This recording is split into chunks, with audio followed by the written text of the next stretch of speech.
coaches take a little longer to trust Americans because like they don't really respect college volleyball that much. And all these girls are playing pro since they're like 15 years old. And so he didn't play me that much in the beginning. And so it was like my first kind of 2 weeks of actually getting significant playing time. And then after the match we lost, getting MVP, the next one it was a good feeling. They probably gave it to me to make me feel better because it was really sad, but I just like. This is Friends of Friends, a show about friends and affiliate of friends being involved in high priority culture trends in order to push the culture in the right direction. Welcome back to the Friends of Friends podcast. In this week's episode, we have a fellow University of Oregon alumni and volleyball standout. She left Oregon as its all-time career leader in hitting percentage, finished as Oregon's all-time career leader in block assist, and she is one of just 2 Ducks to currently sit in the career top 10 for both points and total blocks. Now she is currently gearing up for another season with Athletes Unlimited Professional Volleyball League. Please welcome onto the show, Ronika Stone.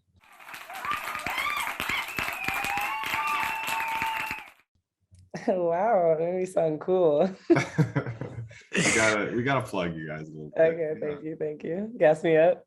Yeah. Just a little. So if you could just briefly introduce yourself and tell the people what you're about, that'd be great. Okay. Hey everyone, I'm Ronika Stone, like he mentioned. I'm originally from San Jose, California.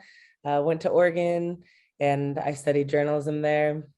Also played volleyball. I got to play in France last year, which was cool, but it was COVID, so that was a little tough. But I'm a volleyballer, love my family.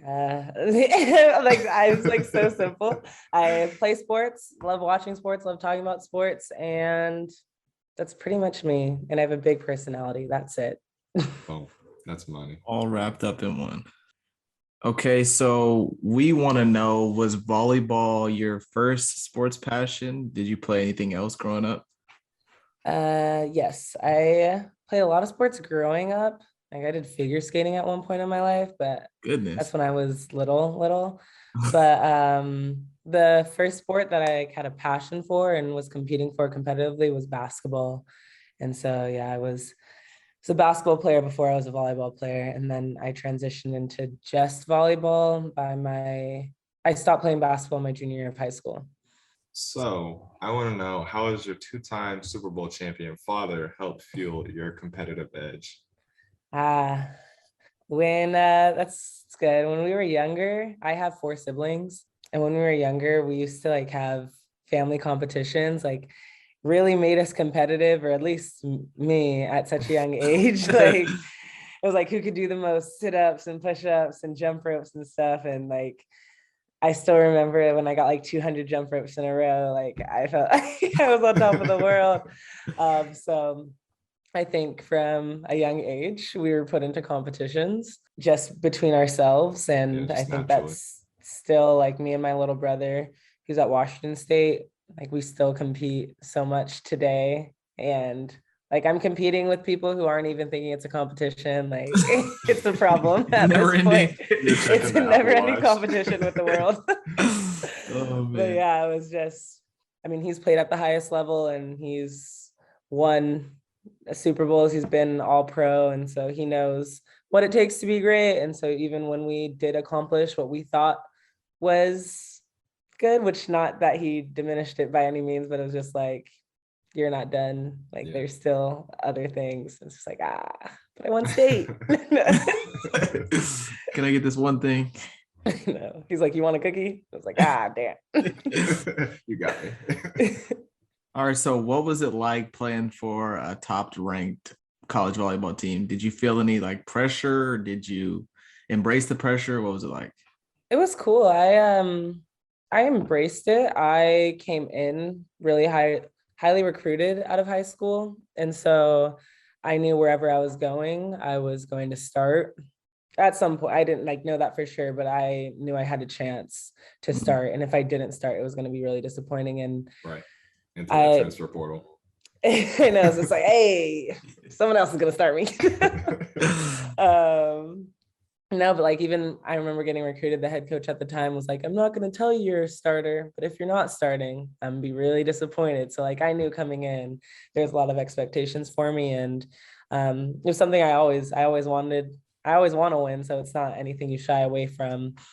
But like a school like Oregon, where it's all the flash and, everyone knows Oregon, everyone knows the O. And so playing for a university like that, it was really cool and something that I wish I could go back to all the time. Like I always say, like, I miss it. I would do it all over again. Like if I would have redshirted, I'd still be there right now, like, which is so crazy to think about. But yeah, no, it was amazing. I loved it. So did you have any pregame rituals that you did? You know the big three, or maybe you don't know the big three. Yeah, big three. There's I've seen some dancing videos. Is that the go-to?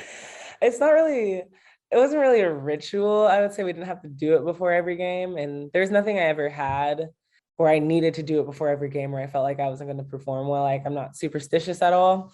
I just know that I need to be listening to music and dance. Like I'm not something that's gonna not stress me out. Which like is listening to music and dancing. And so there's other girls that need to focus and meditate and visualize. And I'm just like Millie rocking in the mirror before we go out there.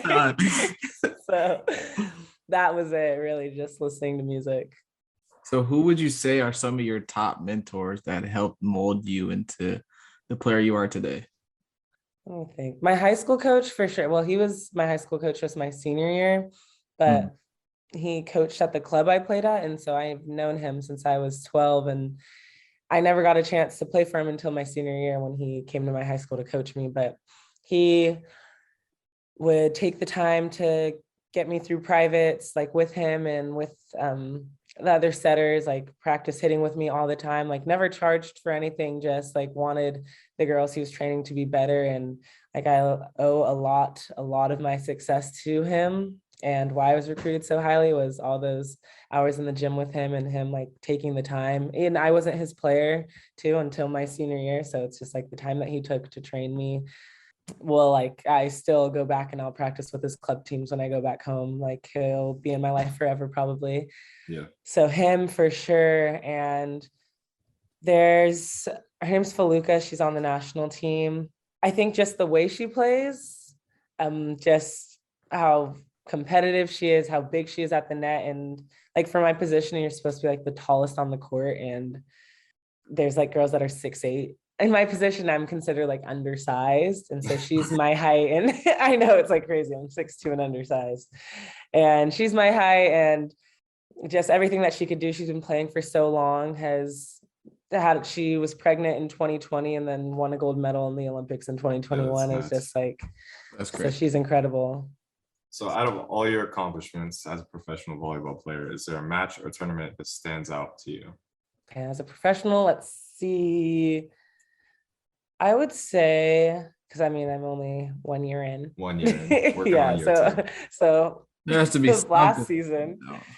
Yeah, there was one, like playing overseas is hard. It's tough. And like all the girls that are over there, some girls like love it and can't get enough, but I know there's a lot of girls who it's just hard to be so far. And last year, my rookie season, it being a COVID year and having a 6 p.m. curfew, like navigating, it was really just, you had no social life. Your social life was volleyball. And so that was really hard. And I think like we had one game where we lost and our owner said we weren't allowed to go home for Christmas because for some reason that was a must-win game, which was so annoying.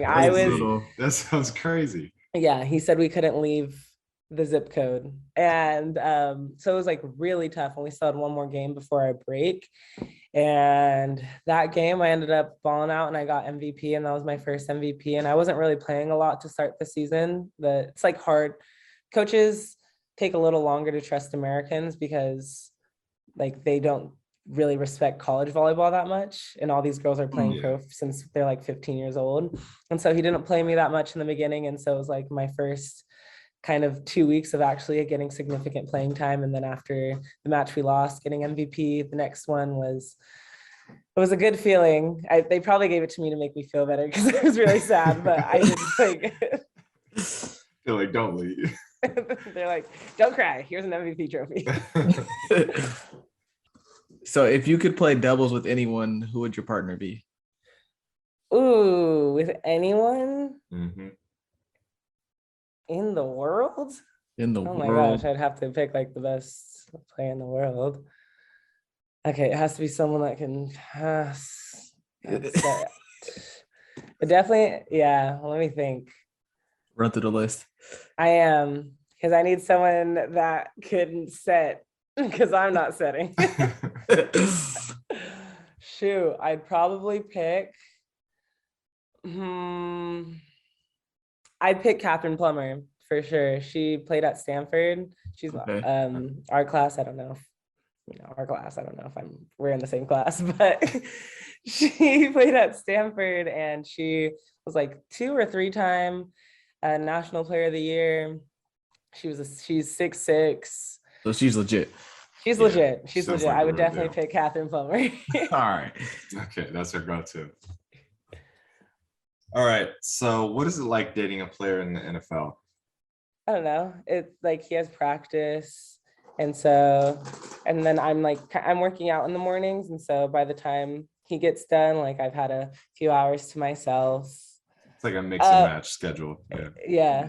And then it like works out because like it's nice to be here for his season. And then when my season starts up, like his season will be done. So he'll be able to come. But I think when he starts to start, definitely it's going to be a lot more stressful. Like even when he just started in the Chiefs game, Yeah. like I was just like boom, boom, like the whole day I was so nervous. Oh my gosh.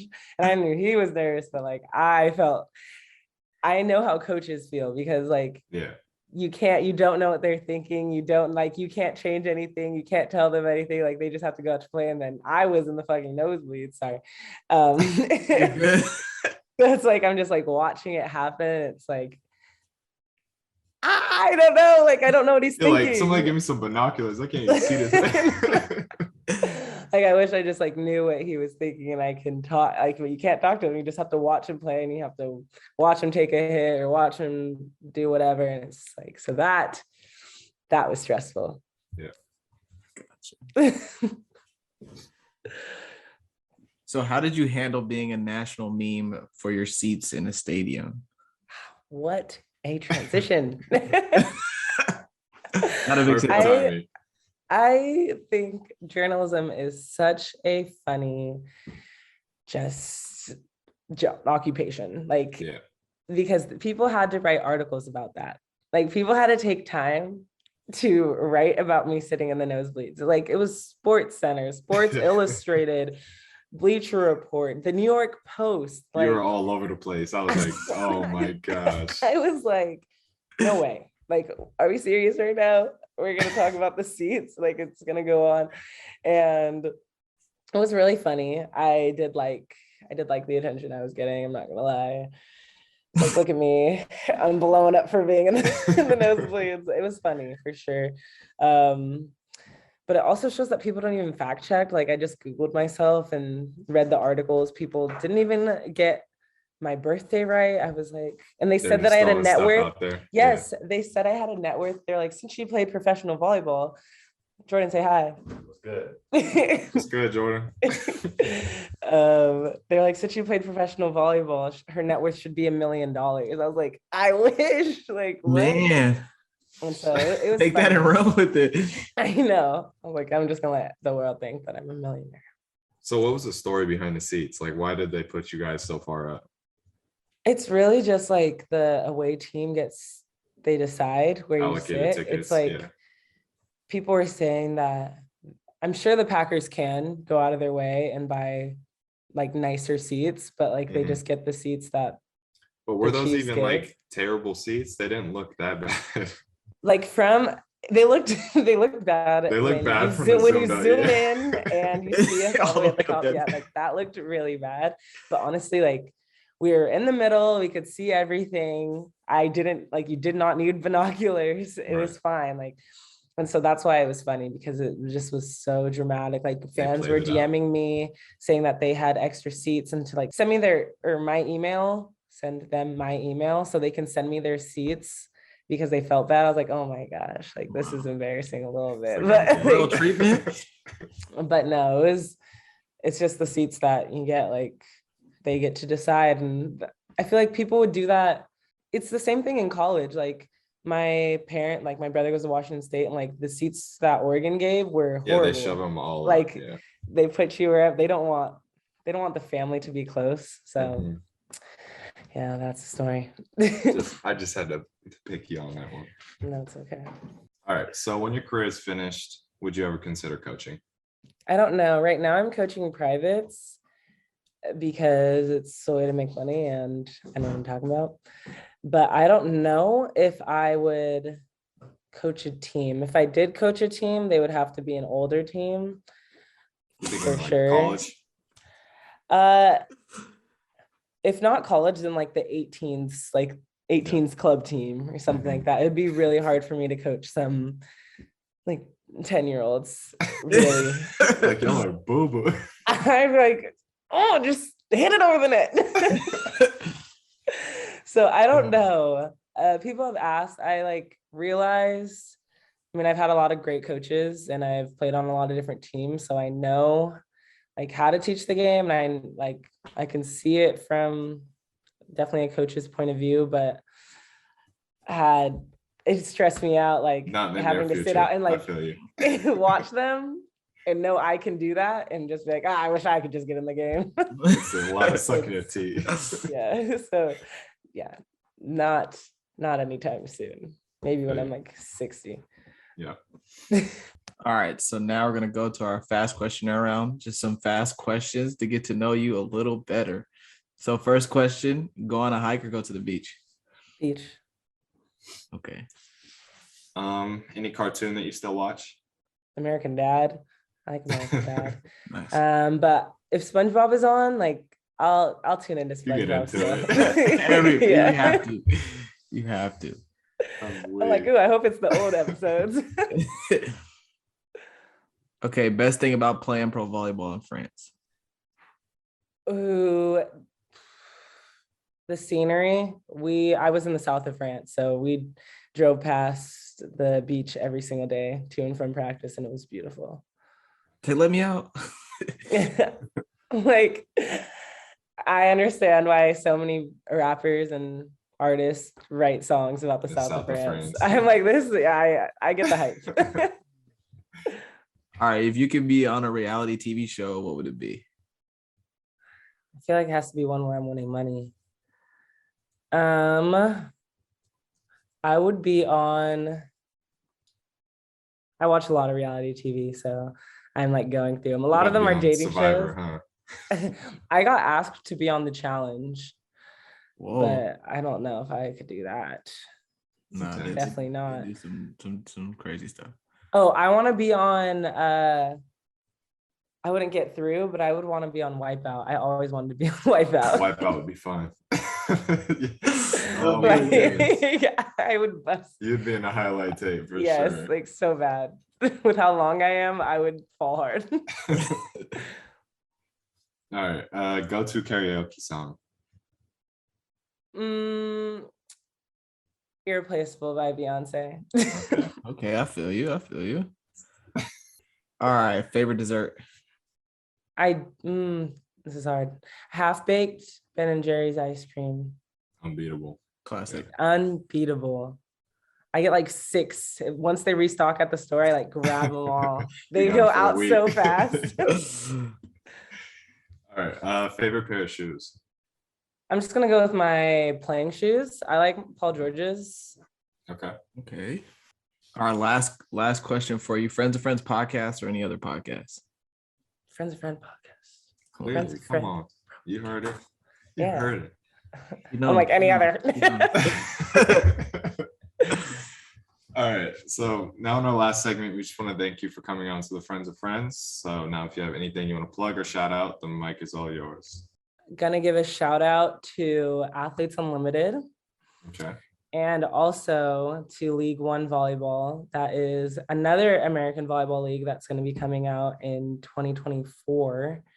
And it's going to be like a long season. Athletes Unlimited is a little shorter. Okay. And it's just another opportunity for girls to play volleyball in America. So excited for both of them, and shout out to both those leagues for making little girls' dreams come true. Oh. Yeah. Thank you all for listening to this episode. If you enjoyed this episode, subscribe and share with your friends. And for further updates about the podcast and episodes, follow us on Instagram at friendsofriends.pod.